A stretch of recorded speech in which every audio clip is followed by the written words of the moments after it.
ये radio Pakistan podcast है। Assalamu alaikum. Welcome to Radio Pakistan podcast. I'm your host Ismail Gulfraz Abbasi, and today we are going to have a discussion with Mr. Tauqir Ahmed Saab, who is a defense analyst. You know that we have entered May 2026, and in May 2026 we are commemorating Marka-e-Haq.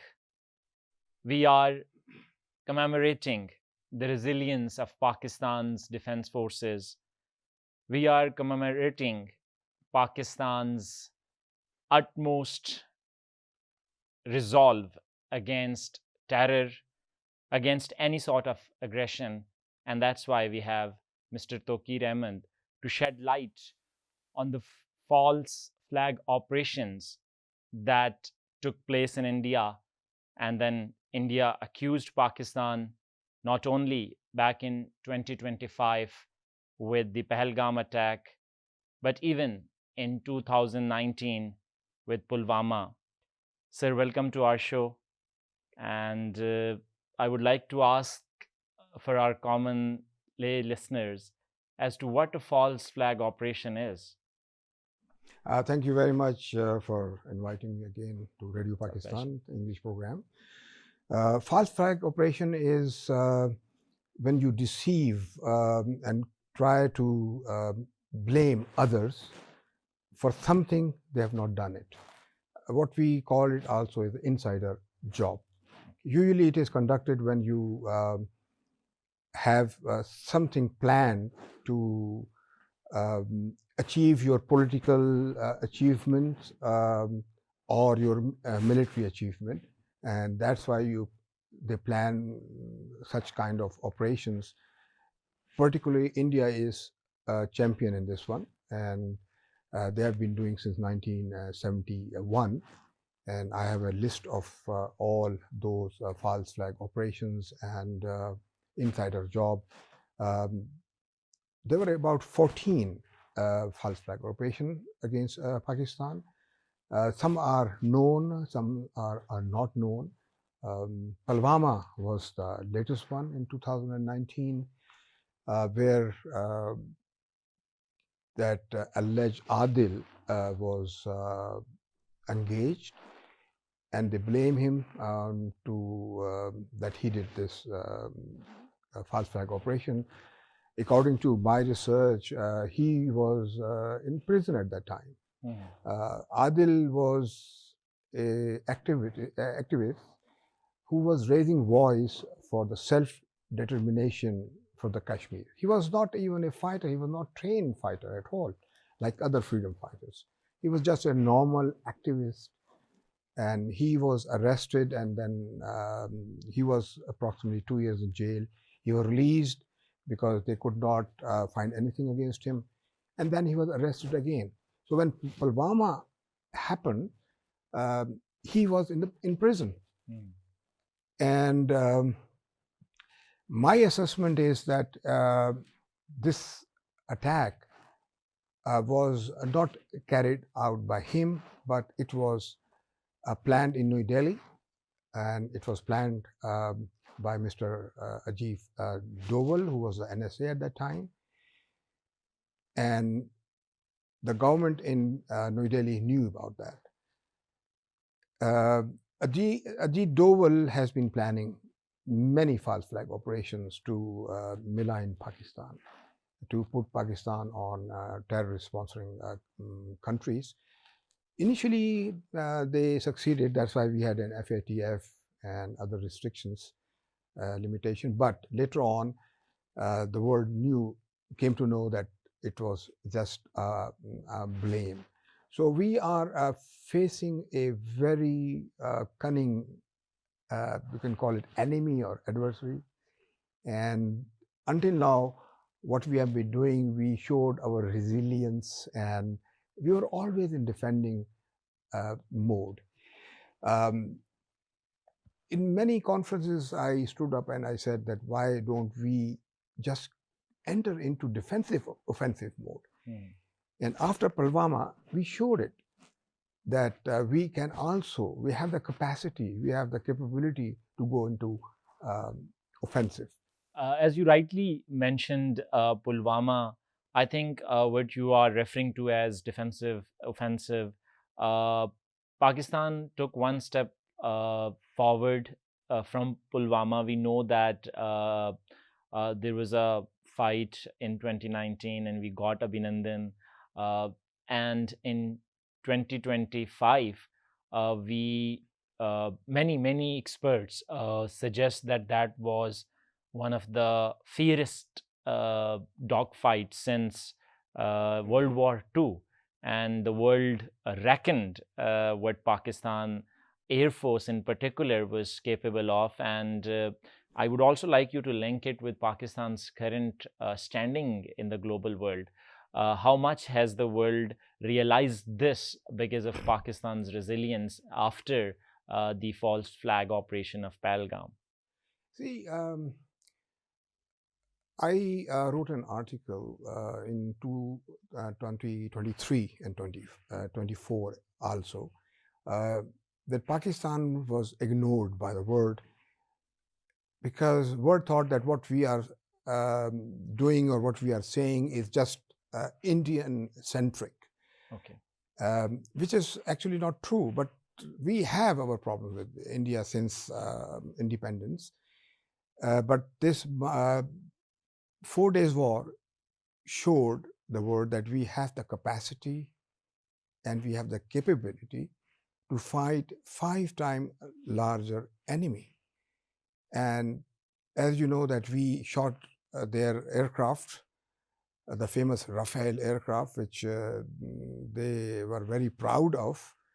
And then after aircrafts. Yes. Yeah. Yes. And not then, one, I mean 6 at least, or yes, 7. Well, they were Yeah. Russian-made aircraft as well, and Yes. not only French-made Rafale. Yeah. And then the Indian Air Force was not able to airborne. They were within 300 kilometers to the where we have our borders airport, and they took all the aircrafts away from more than 300 kilometers away from Pakistani border, Yeah. because they knew exactly that our aircraft can fire missiles which are have more than 200 kilometer range. So they were reluctant to airborne because of this. Or of course, you need courage, and I think Pakistan Air Force has shown the courage and the motivation, and on top of that, the entire nation was united. True. I remember the 1960s, we were united also, like in 1965 war, and I could recall 1965 war. I was about 14 years old at that time, and I exactly know what happened because I saw how the things were happening, dogfights, and the military was moving. And we just showed the world that we can, but if we want, we can do it. And we are just not a country which is not important. We have shown that we have importance in this region. And the change, as you can see in the world now, every Yes. single country, except of course India and Israel, they are counting on Pakistan. Even GCC countries, even China and Central Asian countries, they now think that Pakistan is a reliable partner.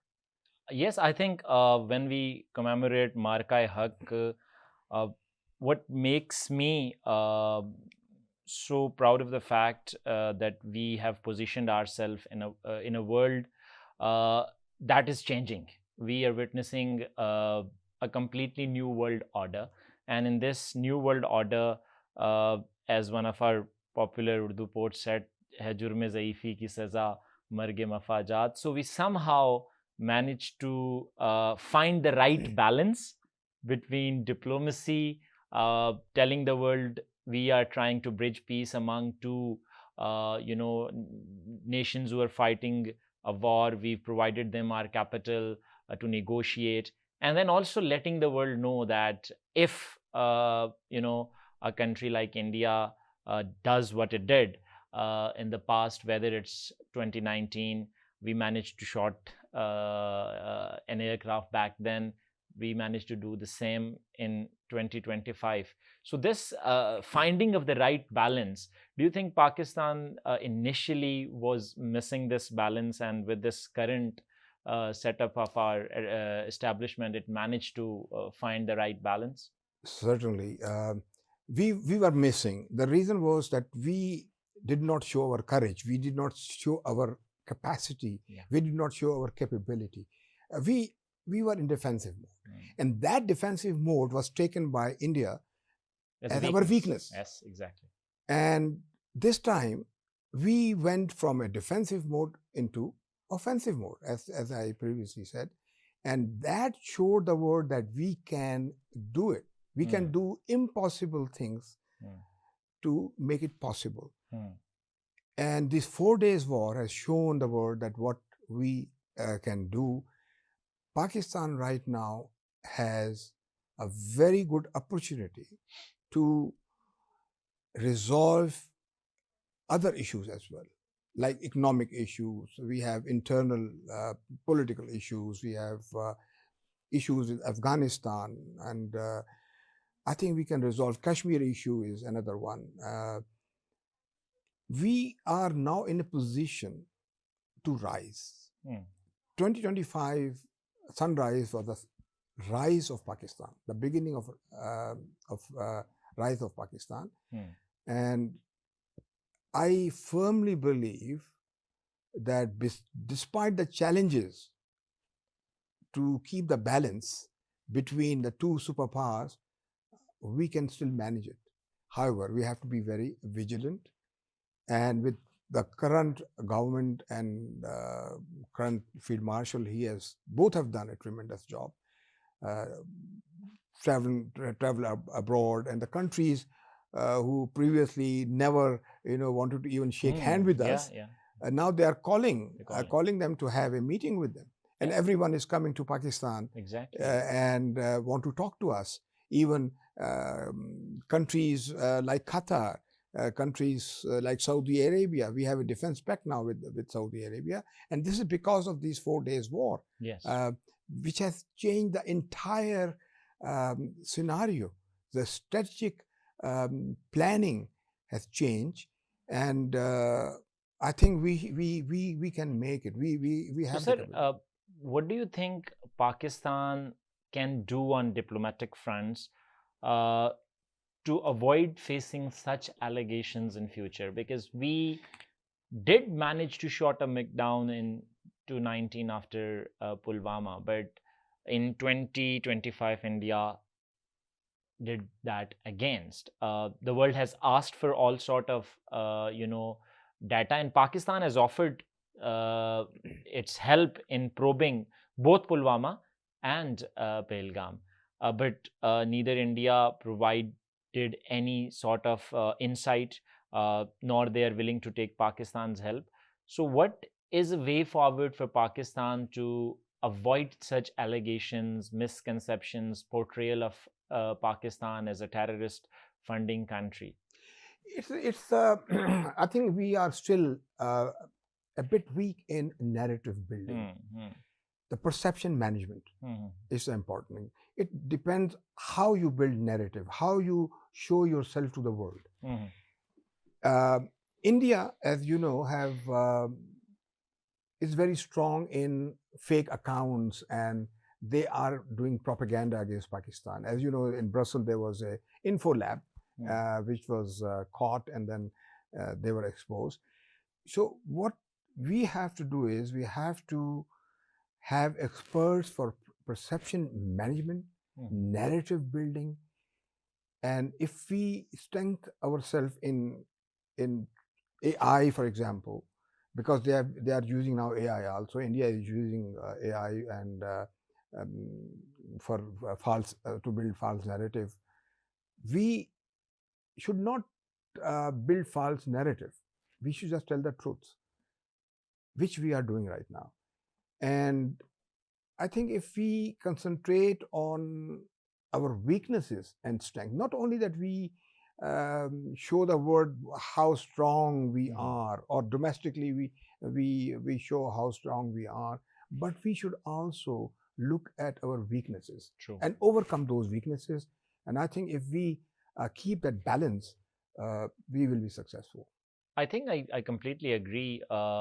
When I watch and listen to Indian journalists, one aspect that they very proudly, talk about, and they really like exposing the aspect of Pakistan is Pakistan's poor economic conditions and economy. So I think if we somehow manage to find a way to get ourselves out there, and with the kind of defense that we have showcased to the world, if we have internal stability, political stability, and economic stability, I think we can do wonders. Certainly, yes. You can see Iran, after even 40 years of sanctions. Exactly. What they have done, resistance, resilience, sure. Resilience, yes, and the unity, despite the fact that they have been trying to divide the public, but they failed. True. Similarly, in Pakistan, we have to show our unity, despite our differences, political differences. As far as the economy is concerned, of course, we have a weak economy. But even with a weak economy, we have shown that we can do impossible thing turn into possible thing. So I think economy is not only the issue. We have to show our strength, that we are united. Our internal issues need to be resolved. I always say we have to bring our house in order first. And if we can overcome those issues, then I think we will be very, very successful in coming years. And Pakistan will play a significant role, not only in this region, but in the entire world. And economy can be improved if you need a consistent policy. If you have a consistent policy, we know the issues.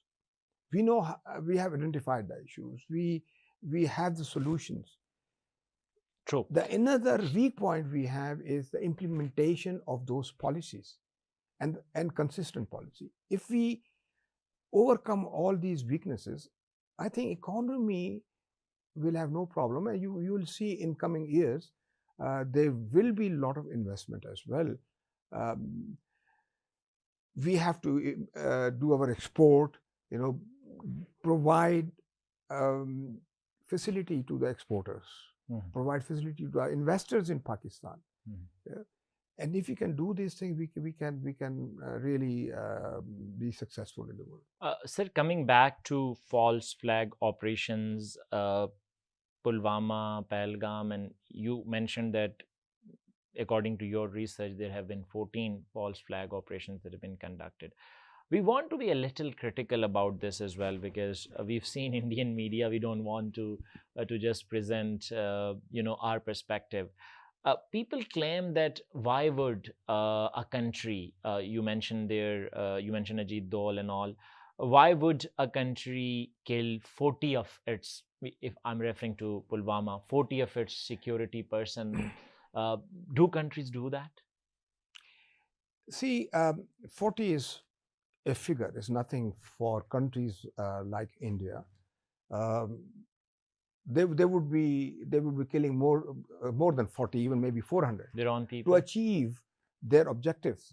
This is a political game. As you know, since Modi is in power, altogether with Ajit Doval, they don't care about their own people. They would kill hundreds of them to achieve their political success. And coming back to Pulwama, the research shows that area is a highly militarized area where this car was moving with over 300 kg of RDX. The question is how a person could move or roam around in this highly militarized area. and nobody checked it.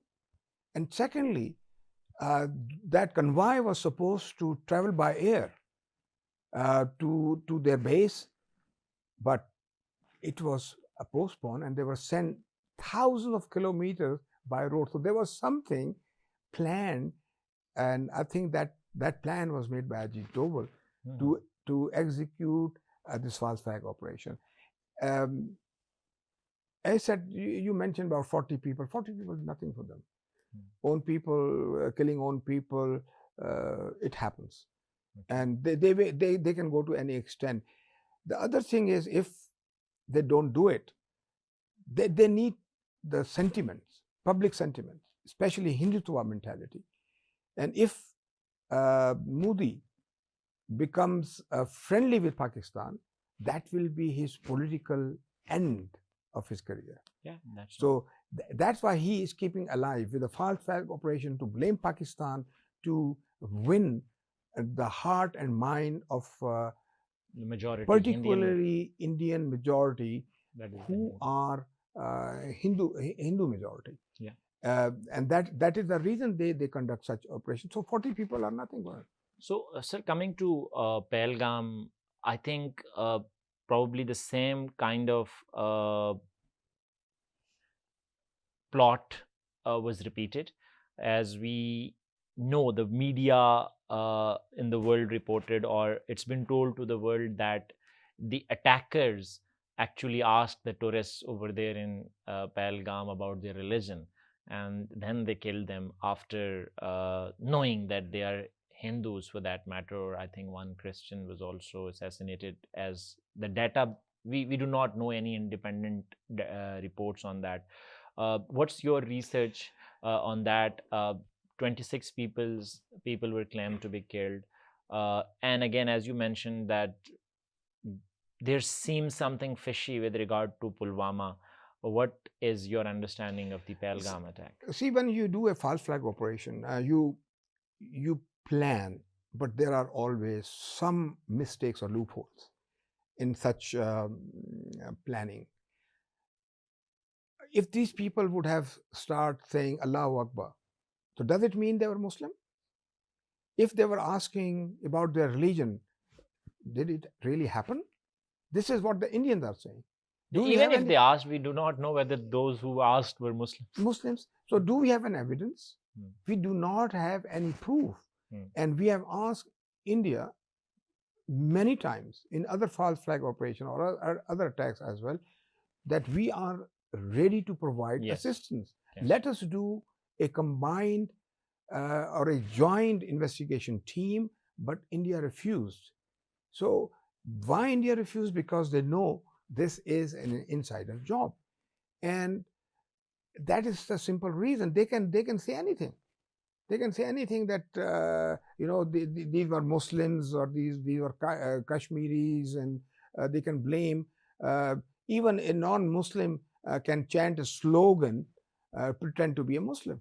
So if Indians claim that they ask, what is your religion, I doubt it very much that this is the only way to identify that they were Muslims. And even, I have another argument here. Even if the killers were Muslims, do all Muslims become Pakistanis? If a Muslim does something in US or Canada or anywhere in the world, Kashmiris have their problems with India as well. So if a Kashmiri does something, how is Pakistan responsible for that? Well, of course, because Pakistan is being blamed to support them, and as you know, we were called a terrorist sponsoring country, but without any proof. We can blame India as well, and we are doing it. It's not a blame. We have given the proof. For example, what they are doing in Afghanistan against Pakistan. Afghani soil is being used. We have given them the proof. Is there any proof which India has given us?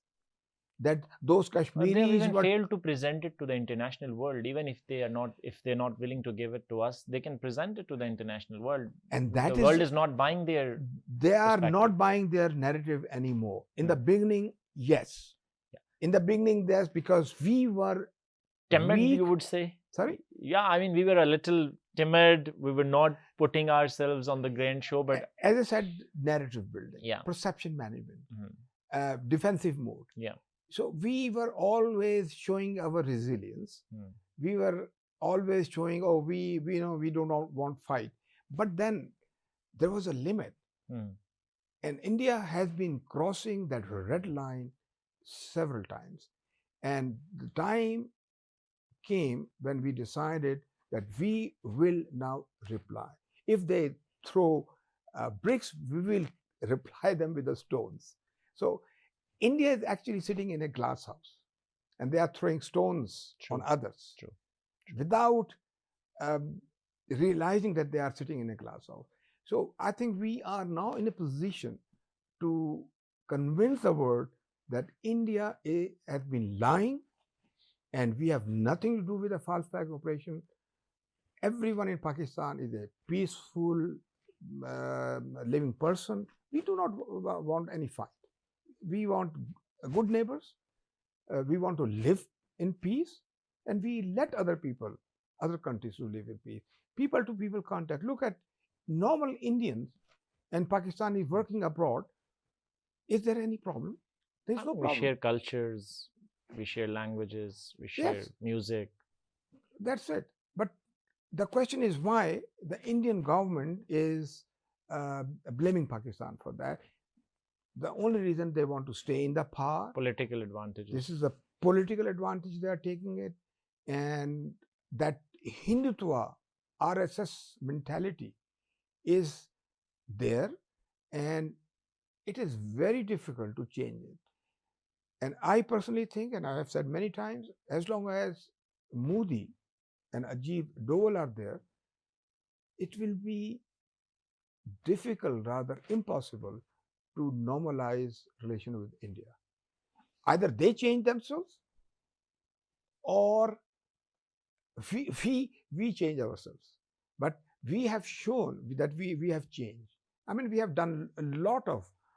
There were definitely non-state actors here in Pakistan, and they were arrested and they were stopped. Yeah, that's what I was saying. We did manage to get our house in order, and we realized that the weaknesses that we had, we need to fix them. And now we are heading toward, and that's why the world has recognized Pakistan's role.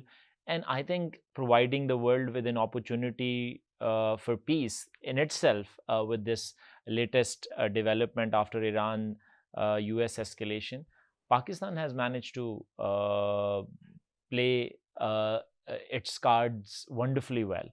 So in the end, if you want to conclude your discussion about these false flag operations and the way Pakistan has dealt with these accusations in the past 6 years, 7 years, I think we have done excellent job since past two years. And I mean, 2019, if you talk about Pulwama and then our reply to India, but particularly in 2025, this 4 days war, we have shown that we can do it. And I think if we continue with our efforts, perception, narrative building, we can succeed, and we should not give up. We should not take India so serious as we have been taking now, because world has acknowledged our efforts, and this is the best opportunity that we can show our real side of Pakistan. Thank you so very much, sir. In the end, I would like to conclude by addressing our Indian friends, people who are there in India. We here from Pakistan, from the capital of Pakistan, from Islamabad, from Radio Pakistan, we assure you that we do not have any hatred, any sort of ill feeling towards the people of India. You just need to be a little more critical. You just need to be a little more asking, inquisitive about the policies of your government. And you need to understand that what Modi and the current Indian regime is trying to sell, or what the certain propagandist media outlets have been trying to sell, is not true. And if such an incident like Pulwama or Pelgam has been orchestrated again, before blaming Pakistan, you should ask your country, you should ask your government to provide some sort of evidence, not only to you, but also to the world. Thank you so very much for listening to Radio Pakistan podcast. Thank you, sir. Thank you very much.